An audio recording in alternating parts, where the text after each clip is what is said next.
भाई अपने पापा के कोई पसंदीदा कोट्स बता यार, तेरे पापा के कुछ अगर तेरे को याद हो तो, जो पापा ने बोली हो। अब मेरे पापा बोलते थे, जो मैं वक्त के साथ सीखा, कि किताब में लिखी विद्या और हाँ। दूसरों को दिया हुआ धन जरूरत पड़ने पे काम नहीं आते। मतलब मतलब एक मिनट धीरे। मतलब धीरे मतलब तुझे लगता है कि अरे ये चीज़ तो हो ही जाएगा, किताब में फॉर्मूला है वो देख के कर लूँगा। नहीं, जब तक तुम्हारे पास वो नॉलेज स्किल नहीं है, तो मतलब तुम डिपेंडेंट मत रहो नॉलेज के लिए किसी चीज़ पे, है ना। जो तुम्हारे पास स्किल है वही तुम्हारा असली धन है। और बात है कि दूसरों को दिया हुआ धन, कि मतलब मैंने उसको दे रखे हैं 10 लाख, मेरे को घर बनाना है, वो दे देगा मेरे को, नहीं देता वो। और वो नहीं होता वो सारी चीज़ें। हाँ। तो जो चीज़ तुम्हारे जेब में है, जो पैसा, वही पैसा तुम्हारा है। और जो नॉलेज तुम्हारे दिमाग में, वही नॉलेज तुम्हारी है। अदरवाइज बहुत सारी नॉलेज है जो यूट्यूब पे है, कोर्सेज में है, बुक्स में है, इवन पॉडकास्ट पर पॉडकास्ट में है। हम भूल जाते हैं। भूल जाओगे। तुम्हें पता है कि तुम्हें ये चीज़ कैसे कॉन्फ़िगर करनी, क्या करनी है, अगर लेकिन वो इंटरनेट ना हो हाँ। तो वो नहीं कर पाओगे ना। और कौन से ऐसे कोट्स हैं? अब तो याद नहीं आ रहे, लेकिन एक मैन वाला तो जरूर बताते हैं। उस समय मतलब ही नहीं समझ में आता था इसका क्या मतलब है, हाँ। लेकिन ये दिमाग में चलता रहता था कि यार, दानव जंगलों में रहते हैं, वो सोसाइटी के साथ नहीं रहते, जाइंट। हाँ। मैन अगर गॉड होगा तभी वो सोसाइटी छोड़ के जाता है। तो पता नहीं क्या हुआ, ऐसा लगा कि यार एम आई गॉड। लेकिन अपने बचपन जैसे जैसे मैं ये चीज़ सोचता हूँ, हमें बचपन में कई लोगों की बात समझ में नहीं आती, या फिर कई बार ऐसा होता है, खासकर अब इस एज में इतना सारा इन्फॉर्मेशन ओवरलोड है कि मेरे को बातें ही वो याद हैं जो मुझे बचपन में किसी ने कही थी, जो मेरा अपना है, जो प्यारा है। मैं आज भी उन्हीं के बोले हुए सिद्धांतों पे चल रहा हूँ। किताबें तो मैं 4 पढ़ता हूँ, उसके कोट को हाईलाइट भी करता हूँ कि इसको सेव करूँगा, बाद में इसके बारे में चिंतन करूँगा। है। लेकिन वो ऐसे डीएनए में उतरती नहीं है चीज़ कि ये मेरे अंदर अब वो कर रही है, अब क्या बोलते हैं, वास कर रही है, वो नहीं होता। ये मेरे ख्याल से इस पे मैंने भी सोचा है कि ऐसा क्यों नहीं होता। मेरे ख्याल से ऐसा इसलिए नहीं होता क्योंकि जब हमने वो पढ़ा था, वो हमारे पास कम इन्फॉर्मेशन थी, हाँ। तो वो उसका असर ज़्यादा होता था। आज तो सोशल मीडिया पे इतनी इन्फॉर्मेशन है, हम कितना डेटा ले रहे हैं रोज़। आज हाँ। के दिन में हम एक दिन में इतना डेटा ले रहे हैं जो हमने पूरे बचपन में अपने नहीं लिया था, है ना। हाँ। तो इतना डेटा का हम करेंगे क्या। इतने सीरियसली ब्रो। इतने लोगों के, हम तू कितने व्लॉग्स देखता है, फिल्में देखता है, स्टोरीज पढ़ता है। मैं तो नॉन स्टॉप इंस्टाग्राम पे हाँ, पोस्ट सेव करता रहता हूँ, ये इस्तेमाल तो होने क्या तू वाली है। इतने न्यूज़ तू गैदर करने के लिए तू इंजीनियर हुआ है? मेरे ख्याल से नहीं हुआ है। तो ये अननेचुरल है। अननेचुरल है। दूसरी चीज़ यार, तूने एक बहुत अच्छी बात बोली, मेरे को अभी याद आया, तेरे चीज़ें बड़ी लगती थी। मैं जब मोलड़बंद गया अभी इसी साल, मैंने कहा कि मैं अपना बचपन जीऊँगा। फरीद मोलरबंद। मोलड़बंद में मैं 5-6 साल रहा हूँ। मोलरबंद फरीदाबाद के हाँ पास। हाँ हाँ। मोड़बंद। मोड़बंद, जैतपुर। जैतपुर। मैं वहाँ पे 6 साल रहा हूँ। मेरा मेरा तू मोड़बंद में कैसे रहा है? मैं रहा हूँ, एक बचपन का हिस्सा जो मैं बताता नहीं हूँ किसी को, मैं वहाँ पे भी रहा हूँ, है ना। हाँ। कि मेरे पापा, मैं जब सेकंड क्लास में था, मेरे को ले गए और फिर 8वीं तक वहाँ पे पढ़ाया था उन्होंने। सॉरी एक सेकेंड, हाँ।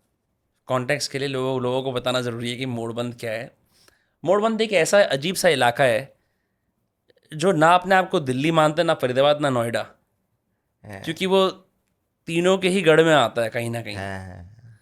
और वहाँ का पार्षद निखिल चपराना मेरे साथ स्कूल में गया था। पता अच्छा। नहीं, यू नो हिम? यार आई डोंट नो हिम। यार भाई। मैं तो रामवीर सिंह बिधोड़ी और वो चौहान, राम सिंह नेताजी के जमाने हाँ, का तो ये था। राम सिंह नेताजी के परिवार का व्यक्ति है। अच्छा। हाँ, बट हाँ, सो वो इतनी छोटी जगह है कि 2 ही नेता हैं वहाँ के। हाँ, तो वो ऐसा था। तो मुझे जो पता था, जो मेरे माइंड में मेमोरीज थी, और सिर्फ वहाँ की नहीं है, मैं अपने गांव का भी बताऊंगा। हम्म। कि गलियां जो थी ना, चौड़ी थी। ग्राउंड जो थे ना, बड़े थे। शायद मेरे कदम नन्हे थे, मेरी हाइट छोटी थी, तो शायद वो सब ब्रॉड और बड़ा लगता था, है ना। और दिमाग में स्पेस ज़्यादा था, नॉलेज कम थी, तो वो नॉलेज ज़्यादा घर कर जाती थी। अब मैं गया तो वो गलियां एकदम पतली लगती हैं, हालांकि कुछ भी चेंज नहीं हुआ। वो कोई भी चीज़ इधर से उधर नहीं आई है, वो घर वैसे ही हैं। वो ग्राउंड जिसमें खेलते थे वो इतना छोटा लगता है। और वो जो पूरा स्ट्रेच मैंने तय किया, गली नंबर 29 से लेके 36 तक, मेरे को लगा कि यार मैं एकदम नैनो वर्ल्ड में आ गया, इतना छोटा ये वर्ल्ड था और इतनी छोटी चीज़ें थी और इतनी गरीबी थी और वो एकदम नेचुरल और अमीरी और अच्छा लगता था यार, मतलब। और मैंने अपने गांव के द्वार के बारे में भी सोचा कि वो जो घर के बाहर जो द्वार होता है जिसे हम बोलते हैं जो खाली एरिया, हम्म। जो जिसमें गार्डन वार्डन होता है या फिर हाँ जो भी हाँ होता है, हाँ। या फिर तुम्हारा जो भी खाली भी रहे, मिट्टी भी रहे, उससे कोई मतलब नहीं। मेरे को बहुत विशाल लगता था कि यार कितना बड़ा द्वार है हम लोग का। मैं ये गया था 2014 में, तो मेरे को लगा था मेरा द्वार इतना छोटा है। ओ फक, मेरा द्वार बहुत छोटा है। तो क्यों छोटा लगा मेरे को अपना द्वार? क्या मैं दुनिया ज़्यादा देख ली, या फिर मैं थोड़ा सा पैर मेरे बड़े हो गए? क्या मैं समझ नहीं पाया कि मेरे को मेमोरीज में सब भी चीज़ बड़ी लगती है। अभी मैं रिविजिट करता हूँ उनको ना, और बहुत छोटे छोटे shallow, physically and earth wise भी। हाँ। क्यों है यार? इसके बारे में सोचा जाए प्लीज़, थोड़ा सा पदार्थ लेके इसके बारे में सोचें आप लोग। बहुत इसके बहुत सारे कारण हैं और मैं एक एक चिंतन में तो इसको इसमें संदर्भ मतलब इस संदर्भ में बात नहीं कर पाऊंगा जो मैं, लेकिन मेरे को ये लगता है कि सोचना आपकी पर्सपेक्टिव सड़ जाता है, यू गेट रॉटन। एक तो वो फिजिकल एस्पेक्ट ज़रूर है। अगर मैं छोटा हूँ, मुझे याद है मैं अपने घर के बाहर खड़ा हूँ फरीदाबाद में, और एक कुत्ता, और एक कुत्ते और मेरी हाइट सेम है। वो हाँ कुत्ता तो भाई होता है 2-3 फुट, 2 फुट का होता ही है कुत्ता, और मैं 2 फुट कितने का होता है, हाँ हाँ 2 फुट का, दो हाँ ढाई 3 फुट का होता है, इतने का ही मैं हूँ। हाँ। तो कुत्ता भौंक रहा है, मेरी फट रही है, ऑफ और कोर्स। दुनिया इतनी बड़ी है, सितारे तारे इतने बड़े हैं, छतें इतनी बड़ी हैं। अगर 2 मंजिल, 1 मंजिल का घर है तो मंजिल इतनी दूर दिखती है कि ये घर की छत है। पर I think more than the physical aspect it's also that you are perceive. मैं इसी की तो बात कर रहा था कि भाई बहुत सारे लोग ना लेट 20s में आते आते एक वो हो जाता है, एक टर्निंग पॉइंट कि मेरा क्या हुआ, इतने साल मैंने क्या किया। बिल्कुल, अभी तेरा तो आएगा। हाँ। जो तू सोचेगा ना, अगर तू अच्छा है, इंटेलिजेंट इंसान है, तो तू 1 साल तो 6 महीने तो तू सोचेगा कि आगे क्या होने वाला है, पीछे मैंने क्या जिया। तो सारे समअप करेगा और तू नहीं कर रहा होगा, वो होगा। तो वो जो पूरा हिसाब हो रहा है अभी मेरे पास सब चीज़ों का, है ना, आधे जीवन का ना हिसाब चल रहा है मेरे हम्म। अंदर। और सबको मैं एक ब्रॉड पर्सपेक्टिव से अब देख पा रहा हूँ कि मैंने क्या किया, क्या हुआ है अभी तक, कि मैं इंसान क्या हूँ।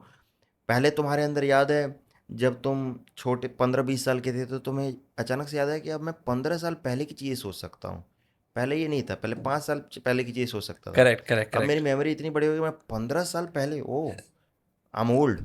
मैं भी बड़े कॉन्फिडेंस से बोलता हूँ ये मेरा 10 साल पुराना दोस्त है, ये हाँ मेरे पास 10 साल है ना हाँ दिखाने के हाँ लिए। हाँ। तो ये बढ़ते जाता है, तुम्हारी दोस्ती की उम्र बढ़ती जा रही है ना। फिर तुम्हारे पास मेमोरी तुम्हारी अब 20 साल पुरानी हो गई है, 25 साल पुरानी हो गई है, हाँ कि 20 साल पहले जो हम वर्ल्ड कप हारे थे भाई, हाँ। वो याद है। और 20 साल पहले ये मेरे को भरोसा नहीं है कि मैं ये बात बोल रहा हूँ, लेकिन तुम ये बात बोल रहे हो और तुमको भरोसा करना होगा। कि मैंने 20 साल पहले एक जो घटना हुई थी। हाँ अच्छा ऐसा भी है, हम ना अपनी दोस्तियों पे ना, दोस्ती इतनी गहरी नहीं होगी क्योंकि 10 साल हो गए हैं ना, मिले होंगे तो हम कुल मिला के 10-15 बार। हम्म, पर जो सोसाइटी ने टैग दे रखा है, are friendship is 1 decade, it's a decade old friendship, 10 साल पुरानी दोस्ती, ऐसे कैसे कर सकता है वो? आप नीडलेसली उसके अंदर एक इमोशनल चार्ज भर देते हो कि 10-15 ईयर्स हाँ। का ये नहीं, ये बहुत। केस है, ये है, ये उम्र, ये लेकिन बात ये भी है ना कि उसने तुम्हारे साथ हर फेज में मिला है। हम्म। जब तू कुछ नहीं भी था तो भी मिला है, और जो आज तू है तो भी मिला है। अगर जब तू नहीं था और उसने तेरे को चाय पिलाई है, हम्म। और आज तू है तो भी तेरे को चाय पिला रहा है, तो टेस्ट ऑफ द टाइम के साथ भी दोस्ती टेस्ट होती है कि भाई समय के साथ कितना बदला है इंसान। क्योंकि अभी मैं बोल सकता हूँ कि मेरे पास अभी न्यू फ्रेंड्स इतने हैं जो मेरे को बिल्कुल पुराने दोस्तों जितना ही उनके साथ मज़ा आता है। लेकिन टेस्ट ऑफ द टाइम में आपको बहुत सारे लोग नहीं बचेंगे, हाँ। तो ये भी है। लॉन्ग रन में कौन, एक गाना है ईगल्स बैंड का, हम भी हु तो इज। 2 ही बार मिले हैं, हाँ। लेकिन अगर हम ऐसे 2-2 बार 2-2 साल पे करते करते मिलेंगे, तो हम बोलेंगे मैं 10 साल से सतीश को जानता हूँ। लेकिन क्योंकि उसमें बात है भी ना यार, हाँ। क्योंकि बैठ के भी कितने, जो लोग रोज भी मिलते हैं ऐसी बातें तो फिर साल में 1 बार ही करते हैं।